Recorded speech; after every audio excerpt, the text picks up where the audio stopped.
घरच्या घरी अशा पद्धतीने जर मटार पनीर बनवलात तर हॉटेलमध्ये जाणंच विसराल। चला तर मग मटार पनीर कसे करायचे ते बघूया। पण त्याआधी चॅनेलवर जर नवीन असाल तर अशाच नवनवीन सिंपल रेसिपी बघण्यासाठी चॅनेलला नक्की सबस्क्राईब करा। व्हिडिओ आवडला तर लाईक आणि शेअर पण करा। चला तर मग रेसिपीला सुरुवात करूया। इथे मी 200 ग्रॅम पनीर आणि 1 वाटी फ्रेश मटार घेतलेले आहे।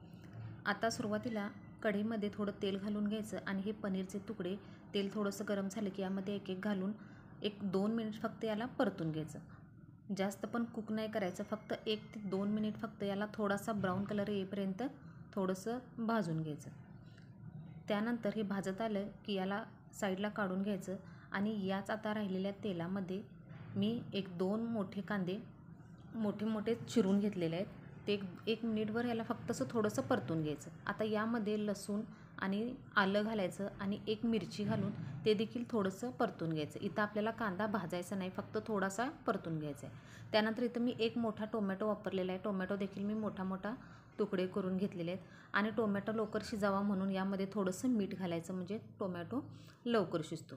आता याला झाकण लावून फक्त 1 ते 2 मिनिट याला फक्त वाफ देऊन घ्यायची। आपल्याला हे फ्राय करायचं नाही, फक्त वाफ याला 2 मिनिट देऊन घ्यायची आणि हे पूर्णपणे थंड झालं की याची मिक्सरला अशा पद्धतीने बारीक पेस्ट करून घ्यायची।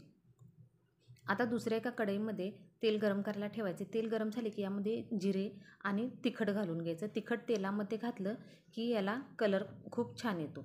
त्यानंतर ही जी आपण आता पेस्ट बनवली ही पेस्ट यामध्ये घालून घ्यायची आणि याला 1 मिनिटभर फक्त थोडंसं परतून घ्यायचं। तेलामध्ये तिखट घातलं की कलर याला चांगला येतो। 1-2 मिनिट परतून घ्यायचं आणि त्यानंतर हा मसाला शिजण्यासाठी, म्हणजे पेस्ट ही शिजण्यासाठी याला झाकण लावायचं। पूर्णपणे गॅस लो करायचा आणि याला 1-2 मिनिट असंच ठेवून द्यायचं। 2 मिनिटानंतर पुन्हा हे थोडंसं हलवून घ्यायचं। आता यामध्ये अर्धा चमचा जिरे पावडर, अर्धा चमचा धने पावडर घालायचं आणि त्यानंतर थोडासा गरम मसाला ॲड करायचा आणि पुन्हा हे थोडंसं मिक्स करायचं। आणि आता आपल्याला जेवढी ग्रेव्ही आहे पाहिजे आहे त्यानुसार आपण यामध्ये पाणी ॲड करायचं। इथं मी थोडं पाणी आता घातलेलं आहे। आता यामध्ये थोडीशी कसुरी मेथी घालायची आणि त्यानंतर आपण जे आता मटार घेतले होते ते मटार देखील यामध्ये घालायचे आणि थोडंसं मिक्स करायचं। आता यामध्ये मी पुन्हा अजून थोडंसं पाणी घालणार आहे, जेणेकरून मटार शिजण्यासाठी मी अजून थोडंफार, म्हणजे साधारण मी 1 ग्लास इथं पाणी घातलेलं आहे।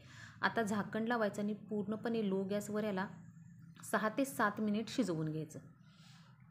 जवळजवळ 6 ते 7 मिनिट झालेले आहेत आणि हे मटार एकदम चांगले शिजलेले आहेत। गॅस पूर्णपणे लोच ठेवायचा। आता यामध्ये आपण जे फ्राय केलेलं पनीर होतं ते पनीर यामध्ये ॲड करायचं आणि याला पुन्हा थोडंसं मिक्स करायचं। आता इथं मी थोडं अजून मीठ घालणार आहे। आपण सुरुवातीला टोमॅटो शिजवताना देखील थोडंसं मीठ घातलं होतं, त्यामुळे मीठ बेतानेच घालायचं। आता मीठ घातल्यानंतर हे थोडंसं मिक्स करून घ्यायचं आणि याला वरून 1-2 चमचे याच्यावर तूप सोडून घ्यायचं। तूप खूप महत्त्वाचं आहे। तुपाऐवजी बटर वापरलं तरी चालेल आणि टेस्ट खूप एकदम हॉटेलसारखी याला टेस्ट येते। आणि या मिक्स करून पुन्हा याला 1 मिनिट फक्त वाफ देऊन घ्यायची। पुन्हा 1 मिनिट झालेलं आहे आणि याला चांगली वाफ आलेली आहे। आता वरून थोडीशी कोथिंबीर घालायची आणि पुन्हा थोडं मिक्स करून घ्यायचं। त्यानंतर आपलं हे मटार पनीर इथे तयार झालेलं आहे। आता आपण गॅस इथं बंद करणार आहे आणि याला एका बाउलमध्ये काढून घेणार आहे। अशा पद्धतीने आपले एकदम घरच्या घरी हॉटेलसारखे सेम मटार पनीर तयार झालेले आहे। व्हिडिओ कसा वाटला हे कमेंट करून नक्की सांगा। चॅनेलवर जर नवीन असाल तर चॅनेलला नक्की लाईक, शेअर आणि सबस्क्राईब नक्की करा।